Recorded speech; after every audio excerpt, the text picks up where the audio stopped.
আসসালামু আলাইকুম ৰহমতুল্লাহি বাৰাকাতুহু। প্ৰিয় ভাইসকল, ইয়া পূব চান্দমাৰী জামা মছজিদৰ RCC বিল্ডিঙৰ কাম চলি আছে। আজি প্ৰথম কোটা বিসমিল্লাহ কৰা হ'ল। সকলোৱে দোৱা কৰিব যাতে মছজিদখন আল্লাহৰ ৰহমতত আৰু আমাৰ সমাজৰ মানুহৰ আগ্ৰহত যাতে মছজিদখন সম্পূৰ্ণ হয় অতি কম সময়ৰ ভিতৰত আপোনালোকৰ ওচৰত দোৱা বিচাৰিছোঁ। আৰু ইয়াৰ চাক মুৰব্বীয়ানে কেৰাম বহি আছে আৰু আমাৰ যুৱকসকলে যথেষ্ট কষ্ট কৰি আছে। এই যুৱকসকলে এই দুপৰীয়া ৰ'দৰ মাজত যিখিনি কষ্ট কৰি আছে এইখিনি আমি কেতিয়াও পাহৰিব নোৱাৰোঁ।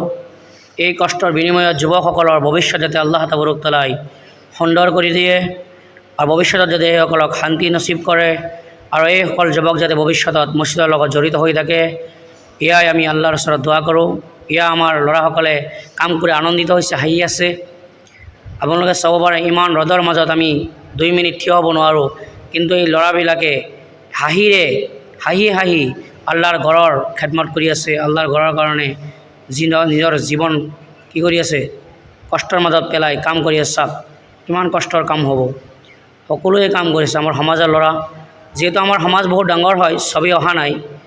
যিসকল মছজিদৰ প্ৰতি দৰদ আছে, যিসকলে সঁচাকৈ মছজিদক ভাল পায় সেইসকলে ওলাই আহিছে আৰু সেইসকলে মছজিদৰ কামত লাগি আছে। আৰু সকলোৱে এই কামত লাগিব নোৱাৰে, আল্লাহ তাবাৰক তাআলাই তৌফিক।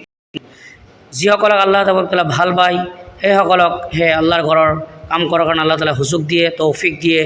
যিসকলক আল্লাহ তাবাৰক তাআলাই ভাল পাইছে সেইসকলক সুযোগ কাম কৰিবৰ কাৰণে, আৰু যিসকলক ভাল পোৱা নাই সেইসকলক আল্লাহ তাবাৰক তাআলাই সুযোগ দিয়া নাই। সেইকাৰণে মই আকৌ আপোনালোকৰ ওচৰত প্ৰাৰ্থী, আপোনালোকে কৰিব আল্লাহ তাবাৰক তাআলাই আমালোকৰ এই পূব চান্দমাৰী জামা মছজিদখন কবুল কৰক আৰু এই মছজিদখন যাতে সুন্দৰ হিচাপে কোনো ধৰণৰ অসুবিধা নোহোৱাকৈ সম্পূৰ্ণ হয় তাৰেই কামনা কৰিছোঁ সকলোৰে ওচৰত। আৰু সৰ্বশেষত আমি সকলোৱে মছজিদ হ'ব লাগে, দুনিয়াফালে হৈ গৈছোঁ, মছজিদ হ'ব লাগে। আমি হৈ গৈছোঁ আমাৰ পৰা মছজিদ। আজি যদি কিবা ডাঙৰ এটা চিনেমাৰ এক্টাৰ আহিলেহেঁতেন, গোটেই যুৱকবিলাকে ইয়াত আহি একত্ৰিত হ'লেহেঁতেন। কিন্তু হয় আজি মছজিদৰ কাম আৰম্ভ হৈছে, কিন্তু আজি